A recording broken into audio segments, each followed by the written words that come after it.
Salut à tous, c'est un grand plaisir pour moi de vous retrouver dans cette nouvelle vidéo où on a vraiment un gros programme ce week-end avec de la Ligue 1, de la Ligue 2, des énormes matchs également en Italie, en Espagne. Et dans cette nouvelle vidéo, je vais directement vous analyser, vous partager mes 10 analyses sur la Ligue 1. Donc si vous aimez ce genre de vidéo, pensez bien à vous abonner et à me mettre un maximum de pouces bleus pour m'encourager dans ce contenu que je vous propose. D'ailleurs, la dernière fois qu'on avait fait ça, c'est pour ça qu'on va rester là-dessus, parce que la dernière fois on avait tout simplement fait un sans faute, aucun pronostic perdant, c'était quasiment que du gagnant, un ou deux qui avaient été remboursés et le reste était passé. Donc on va essayer de reproduire la même performance. On a vraiment un beau match qui démarre dès ce vendredi.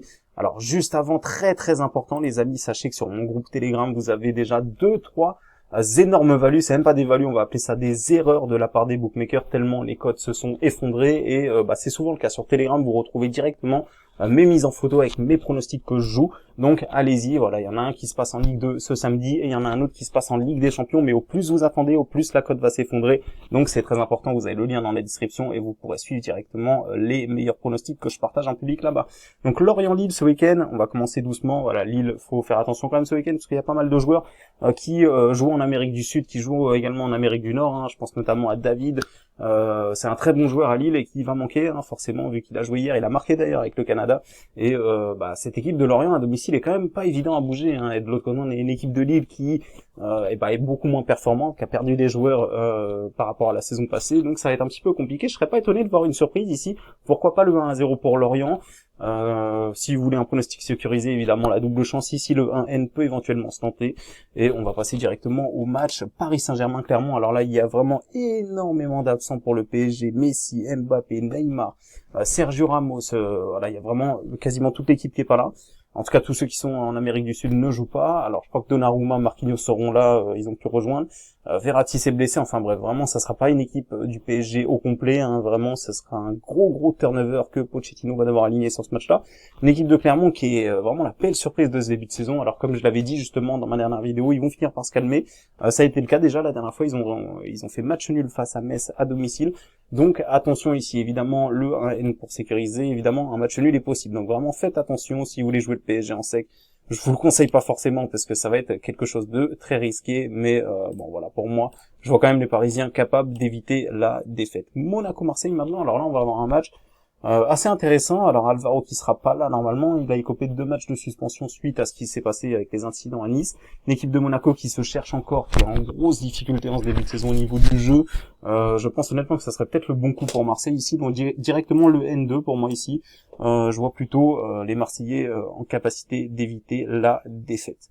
Ensuite, on va avoir le match entre Montpellier et Saint-Etienne. Alors comme nous le disent des cotes ici, je pense que justement il n'y a pas de value, il n'y a pas d'erreur. Les bookmakers ont vraiment très bien coté ce match-là. C'est un pur 50-50 avec une équipe de Saint-Etienne qui se cherche voilà, par rapport à la saison qui est un petit peu en reconstruction. Une équipe de Montpellier qui a perdu leurs 2 meilleurs attaquants, Andy Delors, Gaëtan Laborde, qui a vraiment un effectif à remettre en place. Ça va être compliqué ici, je serais pas étonné qu'on assiste à un match nul. Évidemment, je donne un petit avantage à Montpellier qui est bien évidemment à domicile et qui aura le soutien de son public. Bordeaux-Lens maintenant, alors une équipe de Bordeaux pareil, hein, qui était en crise, mais attention, ils sont en train de se remettre un petit peu dans le droit chemin. Ils vont finir par l'emporter face à une équipe, là ils vont recevoir Lens ce week-end. Ça va être vraiment compliqué pour les Lensois, je pense, hein, parce que Bordeaux maintenant, ça fait il y a quelque chose qui s'est mis en place quand même. Il y a un entraîneur de Suisse, l'ex-sélectionneur de Suisse, qui arrive à Bordeaux pour essayer de remettre cet effectif en place. Donc je serais pas surpris que Bordeaux aille chercher sa victoire, ou du moins évite la défaite. Donc voilà, en pronostic sécurisé, je vais donner directement le 1N. Rennes contre Reims. Alors attention à cette équipe du Stade Rennais. Effectivement, les Rennais sont favoris ici, mais Reims c'est une équipe qui défend très bien. Rennes de l'autre côté qui va aussi être concentré avec ces matchs d'Europa League qui vont arriver, qui peuvent leur causer un petit peu de fatigue. Si je vous dis pas de bêtises, je crois que Rennes a quand même un petit peu de mal face à cette équipe de Stade de Reims. Donc ici, je serais pas étonné à ce qu'on assiste à un match fermé 0-0 ou pourquoi pas une victoire de Reims. Donc ici, je vous conseille directement le N2. C'est une très belle cote, hein, donc ça peut être intéressant. Moi, à titre personnel, je l'enverrai peut-être sur le Telegram. Donc encore une fois, n'hésitez pas. Hein, vous avez le lien dans la description, dans les commentaires, je le mets quand j'y pense. Et si je décide d'investir sur ce match-là, je vous partagerai directement sur mon canal Telegram. Brest-Angers maintenant, c'est un 50-50 malgré que Brest soit à domicile. On a une équipe d'Angers qui fait forte impression en ce début de saison et face au Stade brestois, voilà, c'est vrai que c'est des équipes qui peuvent plus ou moins se ressembler, mais je donne quand même un gros avantage à Angers qui m'a beaucoup plus convaincu en ce début de saison et je serais pas surpris qu'ils aillent gagner très honnêtement. Donc pourquoi pas tenter Angers en DNB ici, qui me semblerait le plus intéressant. Donc en DNB, c'est victoire d'Angers remboursé 6 matchs nuls ou directement le N2, la double chance, Angers ne perd pas, mais ça vous fera une cote un petit peu faible normalement. Metz face à Troyes, là encore on a des équipes qui se valent à peu près, hein, une équipe de Troyes qui vient d'arriver en Ligue 2, face à une équipe de Metz de l'autre côté qui est plutôt intéressante, mais qui ne va pas, selon moi, jouer grand-chose cette saison, si ce n'est un maintien assez rapide. Alors, le match nul remboursé si Metz gagne peut aussi être intéressant, parce qu'il faut pas oublier que la saison passée, Metz à domicile était quand même difficile à aller chercher. Ils ont accroché quelques gros et je les vois pas forcément perdre face à 3.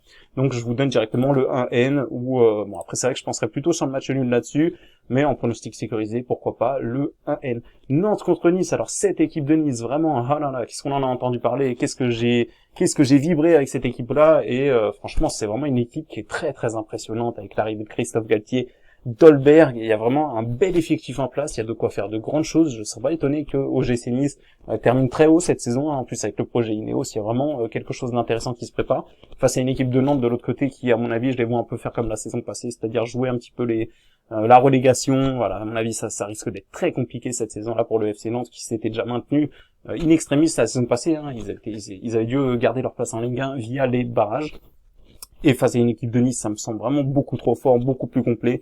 Et voilà, pour moi ici, Nice remboursé, ici match nul. Je vais sûrement l'envoyer sur le Telegram, hein, donc encore une fois, n'hésitez pas, hein, le Telegram dans la description pour suivre les différents pronostics que j'aurais choisi d'investir.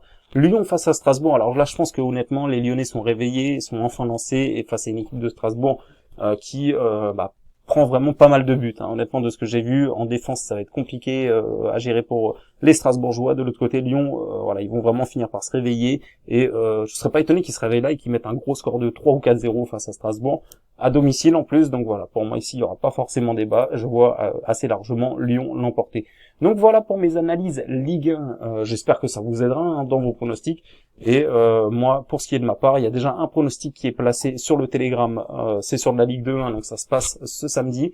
Il y en aura d'autres des pronostics, hein, il y en aura le samedi, le dimanche, il y aura des pronostics Ligue 1, peut-être en Serie A, peut-être en Espagne. Donc voilà, n'hésitez pas pour suivre les pronostics sur lesquels j'investis de l'argent. Vous avez le Telegram dans la description. Donc je vous remercie à tous d'avoir écouté ma vidéo et je vous dis à très bientôt pour une prochaine vidéo.